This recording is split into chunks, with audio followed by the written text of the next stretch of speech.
Good morning. Good morning. Let us just settle into the fact that this is a very strange work. Strange because it will not fit inside the usual containers. Not the self-improvement aisle, not the religious petition counter. I'm wondering, truly, who I'm kidding if I try to sell you a shinier life for the same old me. Oh, not at all. Not at all. That is exactly what we are not doing here. Let's be clear at the outset. When we say, I am, we are not inflating a personal balloon. We are not giving the ego vitamins, weights, and a mirror. We are not equipping the little self to march out and claim more, be more, manifest more. That is the great misreading. It confuses spiritual realization with mental outlining, as if repeating, I am this or I am that, could coerce the universe into supplying the costume department for our private pageant. No. No. The true I am is not a slogan to get things. It is the unveiling of what is before the thing-maker. The quiet presence in which the wanting and the wanter relax, and, if you'll allow it, dissolve. Now, immediately, I can feel the room tense a little. Dissolve? Are we heading into a gray fog, a void, some kind of erasure? Oh, not at all. Not at all. You need a sense of humor for this path, because the first thing that dies is the habit of taking the little actor so seriously. This is not nihilism, not bleakness, not the end of color or affection or usefulness. It is the discovery of what is real before personality begins, and the discovery is warmth itself.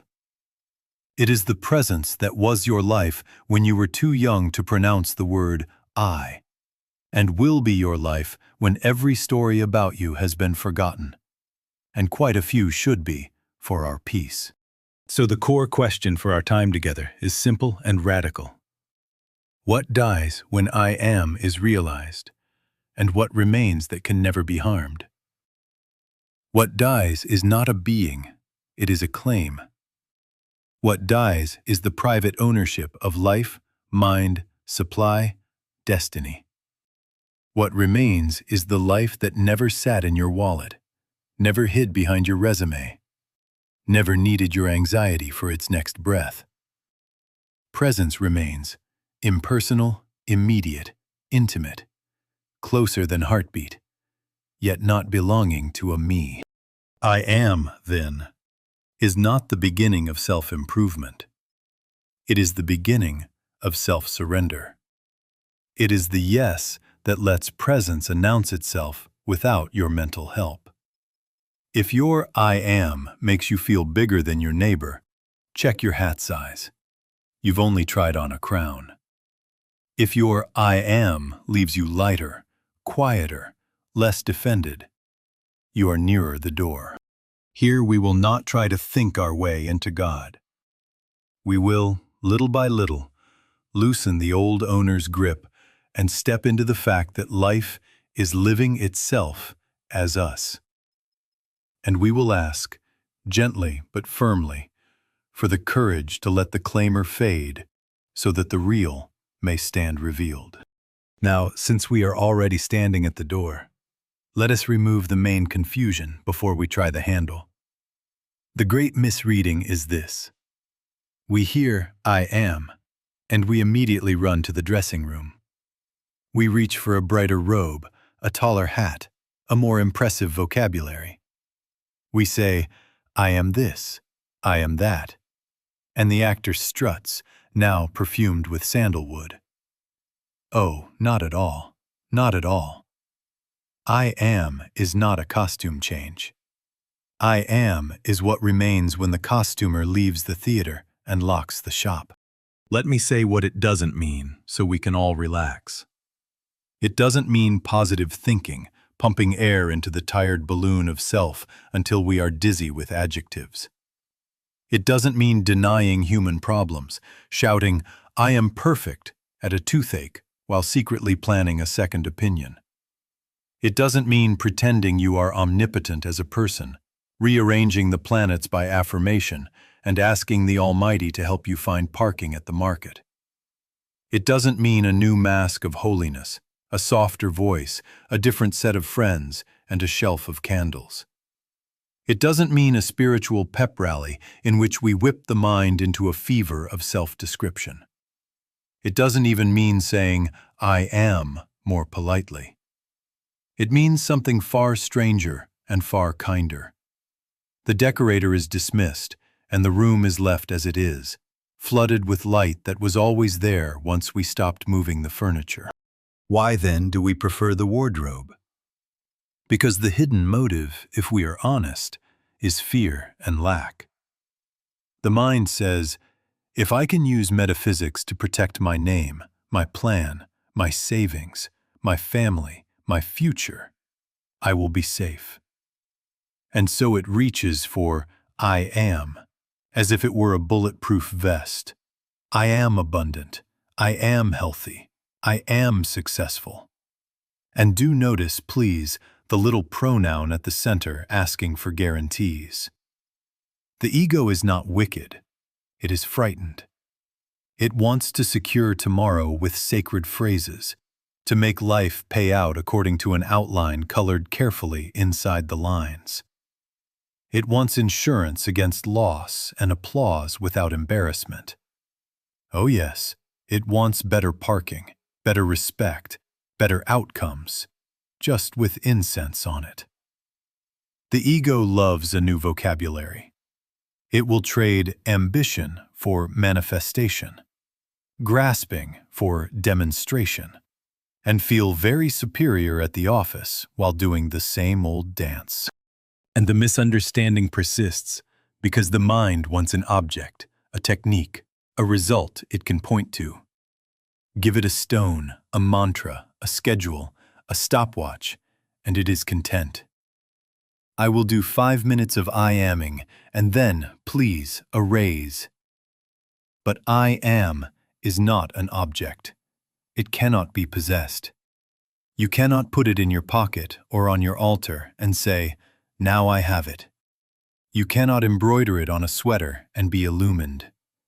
The very movement to own it is the movement that veils it. I am is not said by the mind at all. Presence says itself when the mind becomes still enough to stop auditioning. Now, lest anyone get nervous, this does not mean we are to become doormats or dull. Oh, not at all. We are not throwing away usefulness, affection, intelligence, or a decent sense of direction in a busy city. We are simply noticing that when the personal claimer steps aside, what remains is more intimate than me and more capable than me. In that quiet, action arises without the strain of ownership. Words come without bragging rights. Supply appears without a wallet's anxiety. The decorator is gone, but the house has never looked so alive. So for a little while, let us agree to drop the sequins. Let us catch ourselves when we reach for I am as a tool to be admired, as a lever to get, as a shield to protect a story. Each time we notice that old reach, we smile, because humor helps, and we let the reach relax. Then, without our prompt cards, something announces itself.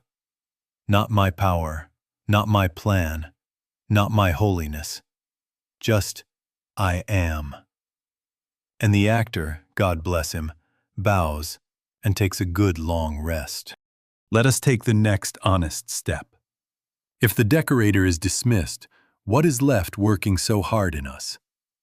Thought. And I don't mean only the chatter with subtitles. I mean the entire sea of it, the whole field of what can be seen, heard, tasted, touched, and smelled. The reports of the senses, the memories about those reports, the predictions stitched from yesterday into tomorrow, the judgments explaining why it all happened, and the little commentator perched on the shoulder, narrating a life that hasn't even finished this sentence. That, taken together, is thought. And it is not bad. It is the useful weather of this world. But do notice, the weather is not the sky. Our purpose is not to make better weather with brighter sentences. Our purpose is to rise above the sea of thought, above it, to that altitude where there is an awareness, an actual feeling of presence. And thinking won't make this so. Oh, not at all. We could line up the loveliest affirmations from here to the door and still miss it by an inch. And an inch is as good as a mile. The point is not that you say, I am. The point is that we come to the place where presence says itself, without your mental help. There is a click, a soft inner yes, a hush that is not silence as absence, but silence as being. Until we feel it stirring, we are still in the sea, even if we are reciting poems about mountaintops. You see, I am cannot be proven by argument, any more than warmth can be proven by a lecture on fire. You may write 1,000 pages about heat, and your hands will still be cold until you draw near the flame. So it is here. We can dispute, define, defend, and decorate the idea of God, and still live shivering on the shoreline of concept. Contact is the difference. The moment of presence is not a conclusion. It is a shift, interior, immediate, self-authenticating. You don't believe it. You know it by being it, if only for a breath. Now I can hear the worry forming. If we rise above the sea of thought, do we lose our minds, our personalities, our address books? No. No. Oh, not at all. We are not throwing away pencils and grocery lists. We are discovering that the me built out of thought, memory stacked on opinion, fear glued to hope, is only the narrator, not the life. When we touch that click, the narrator relaxes. The personal claimer is relieved of duty. And yet action continues, often with more grace, more timeliness, more intelligence than the narrator could outline. It is like a radio whose announcer steps back and, to everyone's surprise, the music is clearer without the commentary. So what do? We practice the simplest turning. In the midst of the next thought, we pause. Not to produce a special thought, but to let the surface still just enough for the depth to show itself. Even a half-breath is enough room for presence to speak its own name. We are not coaxing, not demanding, not timing ourselves with a sacred stopwatch. We are consenting to be very quiet. Once the click comes, once the assurance of God's presence is there, that presence is the insurance policy. From that altitude, the sea of thought can do what seas do, rise and fall, while we remain in the sky of being. And in that sky, I am is not a sentence at all. It is the fact of life saying itself as you. Now let us bring this down from the sky to the table. If you have a tumbler nearby, look at it. If not, imagine a clear glass. Where does the outside leave off, and where does the inside begin? Is there an inside surface and an outside surface, with a little fence between them? Are there two glasses standing very close together? Or is there but glass, one substance appearing as what we call inside and outside? If you try to draw a line between the two, you find you are drawing on the glass, not dividing it. The whole thought of two is a function in language, not a fact in substance. Now take that into your own being. We speak of God and man, inner and outer, spirit and body, as if there were two existences negotiating a treaty. Is there such a treaty? Or is there one, God as invisible selfhood and what we call man as the visible form? Two only in function, one in essence. God is our invisible identity, We are the externalized expression of that identity. There are not two lives. There is one life appearing as your experience. If there is only glass, can the inside boast, "I contain more glassiness than the outside"? Can the rim worry about the shortage of rimness next month? Absurd. So with us. If there is one life, what becomes of my life and God's life? Show me the border.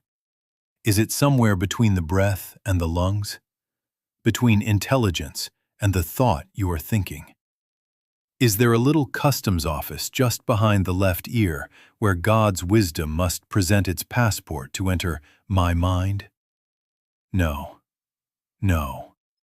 Oh, not at all. Not at all. There is only life knowing itself. And it appears as awareness, as movement, as what we call thought and deed, without a second being to claim it. Let us be very clear. This does not erase your usefulness or your distinct function. You will still answer to your name. The mail will still, I regret to inform you, find your box. But the claim that you are a separate owner of life, mind, supply, that begins to look as silly as the inside of the tumbler applying for independence. We are two in function, the invisible as cause, the visible as effect, the invisible as the root, the visible as the flower. But there is but glass. There is but life. God is our invisible selfhood. We are the form by which it is seen and felt. And see what this relieves. If there is only one, then the personal fear of running out, of strength, of wisdom, of love, has no standing. Where would love come from but love? Where would intelligence be borrowed from but the very mind we are? The moment the me stops trying to be a separate supplier, the current flows without kinks. We stop decorating and start revealing. Now, if this is so, and in that inner click you will know that it is, what then is it that dies? Not life, not individuality. The only thing that can die is the private claim, my mind, my supply, my destiny. The owner steps off the stage and the play goes on, truer, quieter, with more music than before. So now let us be very plain. If there is but glass, if there is one life, then what passes away? Not your body, not your affection, not your intelligence, not your eye for beauty or your knack for mending a chair or balancing a ledger. What dies is a hyphenated word. My. The obituary reads, private ownership, aged as old as fear, quietly expired. The form remains. The function remains. The usefulness remains. The burden that imagined itself as the owner steps down. And when the owner steps down, the flow is not hindered. It is freed. There is no my wisdom. Wisdom is. It is the one mind, the awareness of being, and it appears as ideas suited to the need of the moment. Through this one, through that one, through a book, through the sudden quiet. There is no my supply. Supply is.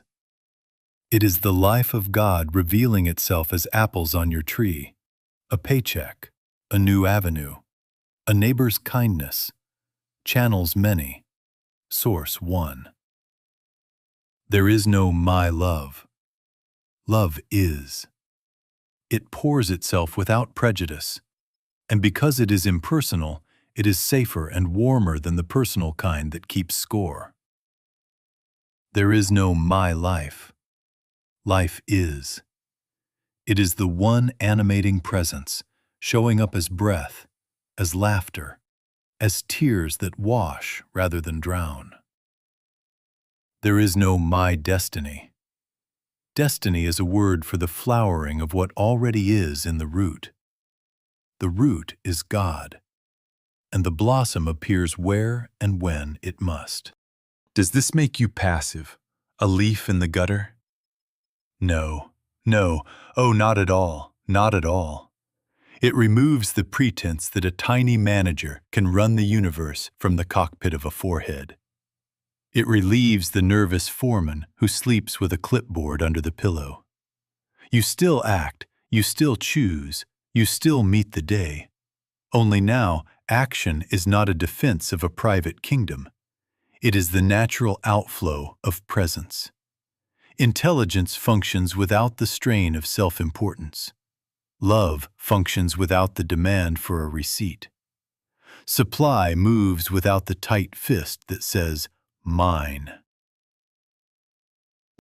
Think of the weariness that came from trying to be your own source. Every conversation was a negotiation, every calendar box a battle plan, every bill a referendum on your worth. Once the claim dissolves, life is no longer a project of self-defense. It becomes receptivity. It becomes listening.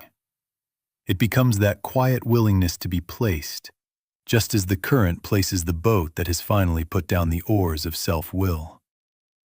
You will still row when rowing is called for, but you will not blow into the sail with your mouth and call it seamanship. Please notice, too, how practical this is. If there is no my supply, then the closing of a channel is not the closing of the source. The job ends, the client moves, the market shifts, and yet the heart does not panic, because the heart has learned the difference between a spout and the spring. If there is no my wisdom, then the pressure to dazzle lifts. You can be simple, and in that simplicity, the exact right word appears when needed, often after a pause you once feared. If there is no my love, then kindness can extend where preference balked, and healing finds its way into rooms your opinions had locked. You will still, I am afraid, take out the garbage, but you will not imagine you are the sole recycler of the universe. This is the death we are asked to die. Not a funeral for our faculties, but a benediction over the one who claimed them. In that benediction, a space opens, spacious enough for right action, timely enough for right place, generous enough for right provision. The owner resigns. The steward appears. The steward's secret is simple. Nothing is mine, and therefore nothing is withheld. What remains is life itself, unobstructed, doing what life does, announcing I am, without our mental help, and arranging itself as our experience with a wisdom we could never have outlined. Now, as the owner resigns and the steward appears, I can feel another hesitation rise in the room. If there is no person to own, who is there to love, to be loved, to care? Are we edging toward emptiness, toward a gray neutrality that makes no waves and no warmth?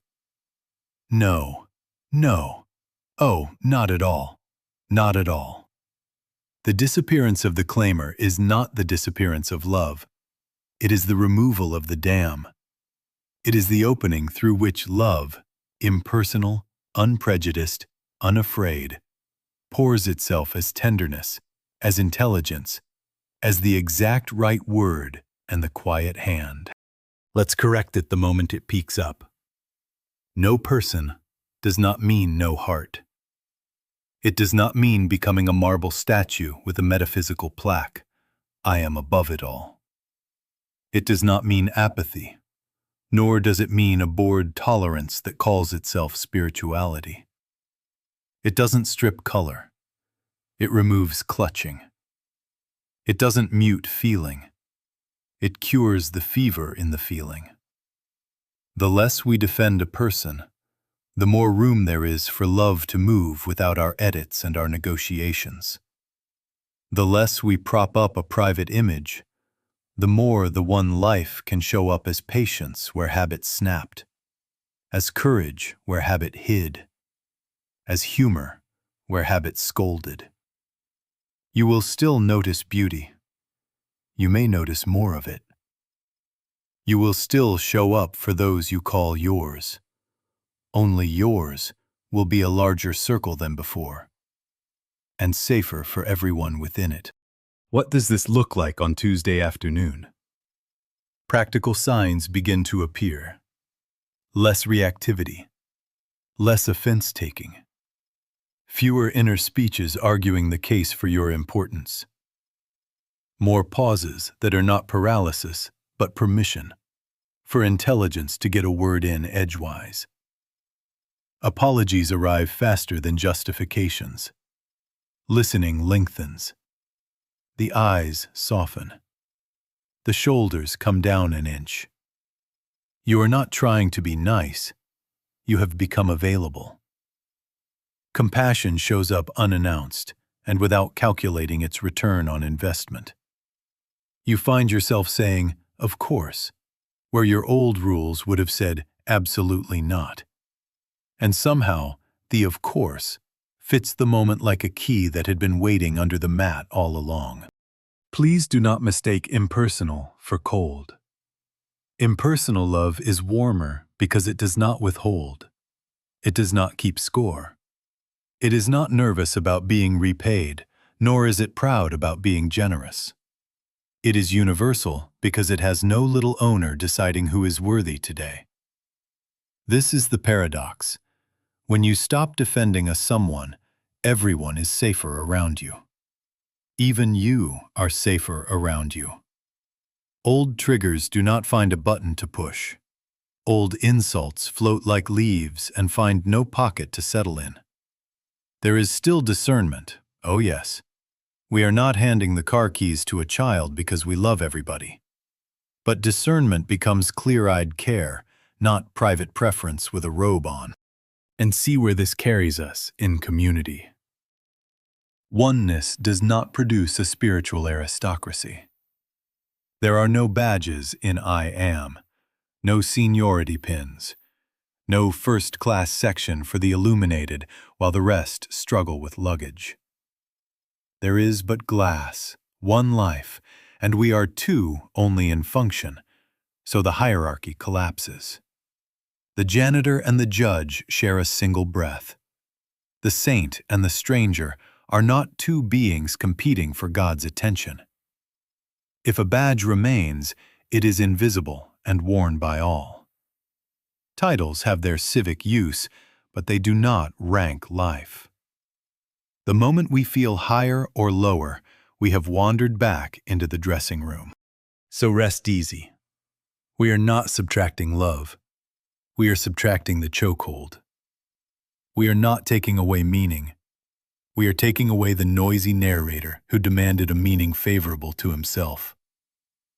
In the quiet that follows, presence does what presence does. It loves, it understands, it provides, it corrects, without the strain of me. And then even our small human gestures, washing a dish, answering a phone, taking out the garbage on time, become carriers of a love that can be trusted because it is no one's private property. That is freedom.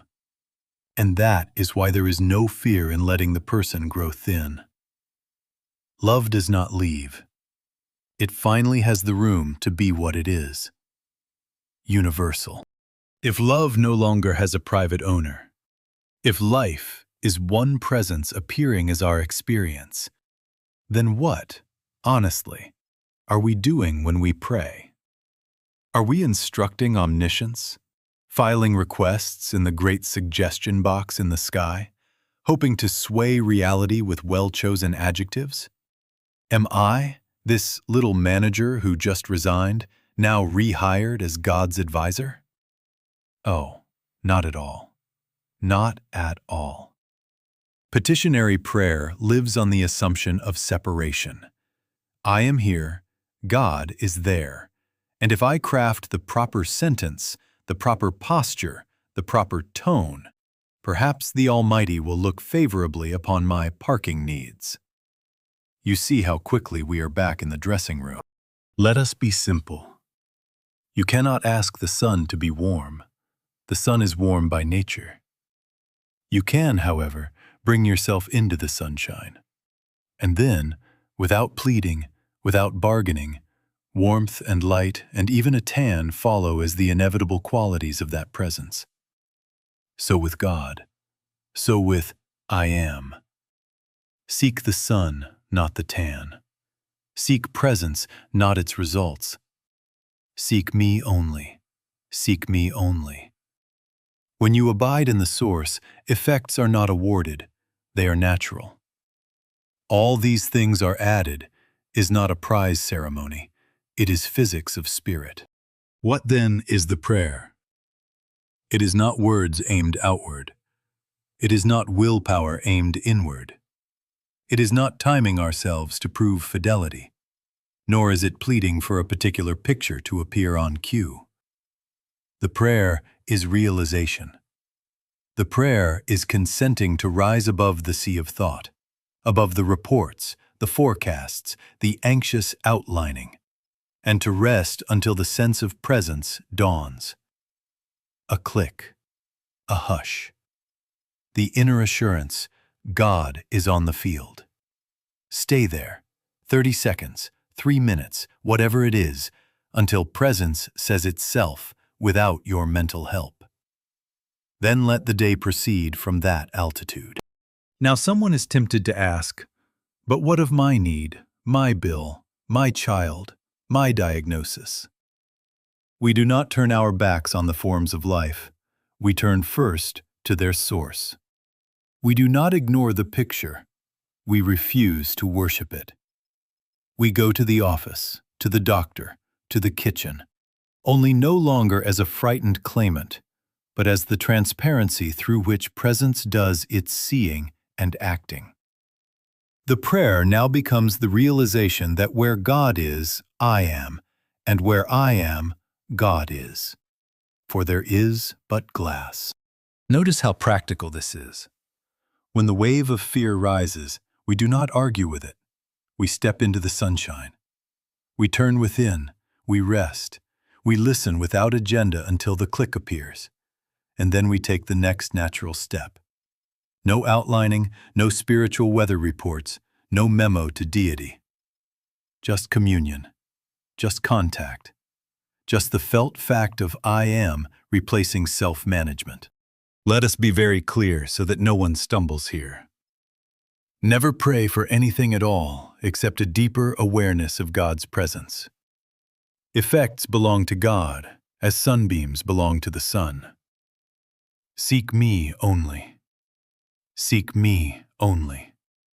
And as you do, watch how life reorders itself without your clipboard. Warmth here, light there. The exact form needed appearing in its hour. Not because you persuaded reality, but because you dwelt in it. Now, the very minute we say, seek me only, along comes a parade, with music, with banners, with confetti. Outcomes. The beebles, or as our poet friend liked to roll it, the baubles, the shiny things for which men and women sweat, strive, quarrel, and write very dramatic emails. Money, status, romance, reputation. A body rearranged into yesterday's photograph. A health report with no red ink. Even a certificate of spiritual success to hang on the refrigerator. A beeble is anything to which we attach undue importance. And watch how clever the ego is. It quickly repurposes I am into a fishing lure. I am abundant, it says, casting into the market. I am healthy, it says, bargaining with the lab. I am peaceful, it says, hoping the neighbor's music will turn down immediately. The moment I am becomes a tool for getting, it stops being realization and becomes another beeble. Oh, not at all does this mean we are to despise money, romance, health, or a quiet evening. Not at all. We are not returning to the cave to prove our purity by shivering. We are simply refusing slavery to life's props. Non-attachment does not refuse life. It refuses to be owned by its instruments. We make these subservient to us, not by grabbing them, but by ceasing to outline and ceasing to bargain with God. We do not stand before the sun with a contract and a mirror trying to multiply the rays. We step into the light and let the nature of light be our sufficiency. Here is the paradox, and it is the strangeness that will save you time. The way to have rightful use of these things is to give up the desire for them. Give up the clutch, the mental rehearsals, the quiet threats to the universe. Give up the inner bartering. If I declare this 100 times, surely that will happen by Thursday. No. No. When we seek effects, we get tension. When we seek presence, effects appear in their right measure, at their right hour, to their right purpose, without the aftertaste of fear. So a very simple cue for Tuesday morning. You feel the reach. If I say I am like this, maybe that door will open. Catch it, label it. Wait, that's a bubble. The name itself punctures the spell. Smile, because humor helps. Then turn deliberately from the picture to presence. One breath. Rise above the sea of thought. Rest until the click, however slight. Seek me only. Seek me only. Then take the next step without the leash of outcome around your neck. Do you see? We have not refused the door. We have refused to be its prisoner. Practice this through the day. When the ad flashes, "You need this to be you," whisper, "Bubble." When the mind outlines a victory parade before the work is even begun, bibble. When fear holds health hostage to a number on a page, bibble. Each time, turn from the glitter to the light that makes all seeing possible. In that turning, you are not impoverished. You are emancipated. And from emancipation, rightful form comes to hand like a tool laid out by a wise carpenter, used when needed, put down when finished, never mistaken for the hand that wields it. Let us get practical. A little experiment. 7 days, not to earn points in heaven, but to see what is running this show. For 7 days, we will watch the word I. That's simple. Not the grand metaphysical I am that speaks itself, but the little I that wants credit, defense, attention, applause, or exemption. Where does it appear? How often does it speak? In what tones? As complaint, I never get a break. As pride, I did that. As fear, I'm going to lose. As modesty masquerading as vanity, I'm nothing, but do notice how humbly nothing I am. You see? The personal I is very versatile. Give it a stage and it will try Shakespeare, vaudeville, and the evening news before lunch. For 7 days, watch it. If you like toys, carry a little card and make a mark each time I arrives claiming ownership. My idea, my hurt, my justice, my schedule. Not to scold, to see. X-ray, not execution. If you prefer a quieter method, simply pause when you hear it and let the breath make some room. There it is again, the claimer. Smile. Humor helps. Then turn 1 inch, 1 second toward presence. Seek me only. Seek me only. Let the click, however faint, replace the sentence that wanted to finish with me. Now, if you feel adventurous, try this gentle constraint. Reduce voicing I when possible. Not to become strange, and certainly not to speak about yourself in the third person. Please, spare your friends that Sunday afternoon prophet voice. No, oh, not at all. This is not a contest, and not a new holiness. It is a way of discovering how much of our speech is a flag planted in the middle of the room. Mine. Replace it, when natural, with simple fact or gratitude. Instead of, I cooked a great dinner, perhaps. Dinner turned out well, grateful for good ingredients and a recipe that behaved. Instead of, I can't handle this, perhaps. A lot of sensation is here. A pause is happening. Instead of, I decided brilliantly, perhaps. The next step became clear. You are not erasing yourself.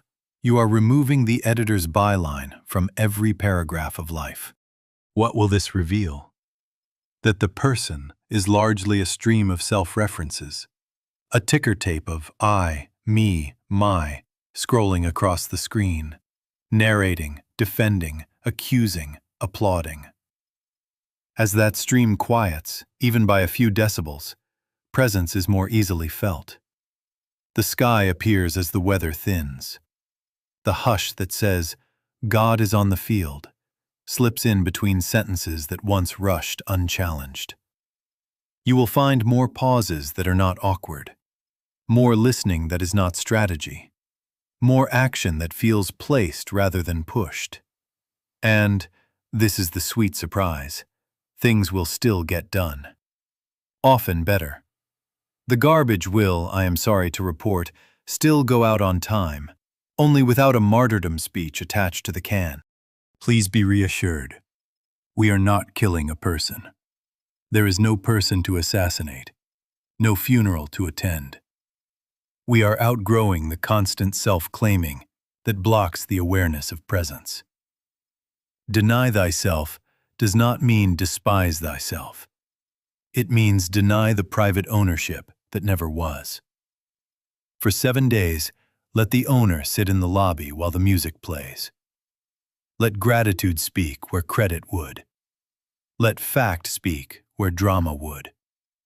Let silence speak where nothing helpful wants to. And each time the little I rushes back for its medal, smile, label it kindly, bibble of credit, and turn again. Seek me only. Seek me only. By week's end, you will not have become less. You will have become transparent. And through transparency, life reveals itself. Quiet, sufficient, unhurried. Saying, I am, without your mental help. Now see how this lands in life. As the little owner sits in the lobby and the room grows quiet, what we have called demonstration begins to change character. My demonstration, with its feverish affirmations, its calendars circled in red, its little bargains with the infinite, begins to look like a costume rehearsal. Quiet demonstration takes its place. Not the forcing of outcomes, not the clever arrangement of pieces, but the unobstructed appearing of order as the fear-driven outlining fades. It is as if the orchestra had been tuning loudly, each instrument insisting, and someone raised a finger, and in the hush, the tone comes forth of itself. Harmony. Not manufactured, revealed. What is the cause of that harmony? Not will, not sentences, not the intensity of our frown in meditation. The insurance policy, if we must use that worldly phrase, is not control. It is contact. When presence is felt, actually felt, the mind stops scattering itself across tomorrow, and in that very stillness, the next step appears. Right timing shows its face. The call comes when it should, or does not come, and that is right too.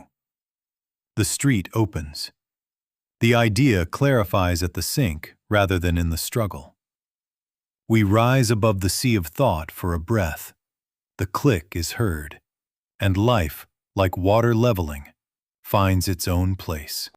Do we then lie back on a metaphysical sofa and wait for angels to take out the garbage? No. No. Oh, not at all. Not at all. We work. We plan. We keep our appointments. We fill out the forms and sharpen the pencils. But we do it without the fever of personal authorship. We do it as avenue, not manager. Steward, not owner. We show up not to make God happen, but to let God be visible. And it is astonishing how efficient love becomes when it is no longer trying to prove itself. How simple intelligence becomes when it is no longer auditioning. You will find that even your plans breathe, bend when they must, firm when they should, because they are not carrying the weight of your worth on their backs. You will notice, too, a quiet courage taking the place of superstition. Instead of reading omens in every cloud, you check the weather and take an umbrella. Calmly. Instead of praying up a parking space, you arrive 5 minutes early and discover that presents had time arranged long before your arrival. Instead of declaring victory over your neighbor's music, you feel the click, knock with kindness, and the volume comes down. Or it doesn't. And somehow, there is peace anyway. Demonstration ceases to be a scoreboard. It becomes the steady, felt fact of God on the field, and your life aligning accordingly. Let us be very clear as we move toward our close. The only success measure in this work is the degree of contact. Not the size of the harvest, but the surety of the root. Seek me only. Seek me only. Turn within, rise above the sea of thought, wait without outlining until presence says itself, and then take the step that is there. Freedom is not getting everything you want. It is living without the claimer, and in that uncluttered space, letting life reveal its order. Quiet demonstration is just that, life, unopposed, arranging itself as your experience, while you remain humbly, simply, transparently available. Where God is, I am. And where I am, God is. For there is but glass, and the music plays. Let us be still a few minutes. Lay down the pictures the day has painted, its forecasts, its victories, its disappointments, its little memos to improve you by Thursday afternoon. Set aside, for just this interval, the project of understanding. Even set aside the very honorable role of listener trying to achieve realization. There is nothing to achieve in God. There is only is. Rest the mind's hands. Let them unclutch the wheel. We are not going anywhere. We are arriving where we never left. Before any story, before any name, notice what remains.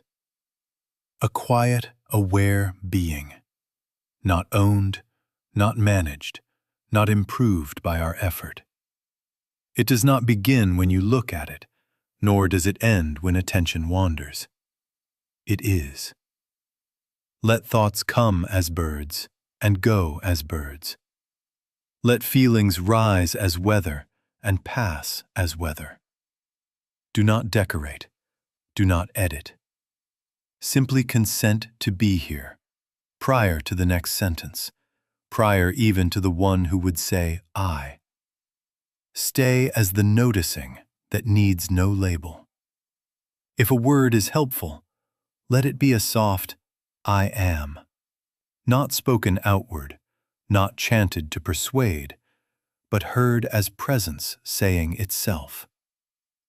Listen. Wait. A click, perhaps. A hush. You are not trying to make God happen. Oh, not at all. Presence is already the fact. We merely rise above the sea of thought, long enough to feel it stirring.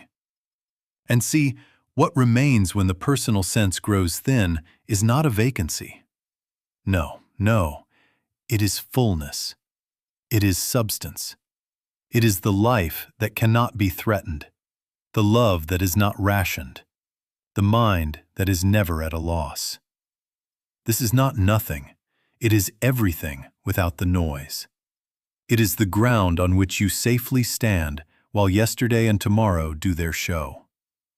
There is but glass, one life, one being, appearing as your experience without a second self to manage it. Do not tighten. Do not try to hold the silence like a pose. Let silence hold you. Let breath move of itself. If a concern knocks, do not argue with it. Return. If a plan waves its hand, do not scold it. Return. If the old owner coughs in the lobby for attention, bless him and return.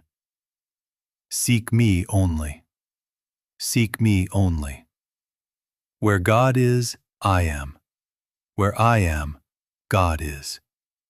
God is on the field. Rest there. Carry this into the hours. At the start of the day, before the calendar opens its mouth, turn within. 30 seconds, 2 minutes, long enough to feel the root. At the close of the day, before the pictures replay their highlights, turn again. Never pray for effects. Let effects be added. When fear returns, and it will knock at old doors, do not debate it, do not draft speeches. Return. Above the sea of thought, into the quiet presence that needs no defense and gives all sufficiency. Let us be still a few minutes, and then go our way gently, transparently, with the single practice that proves itself. Contact.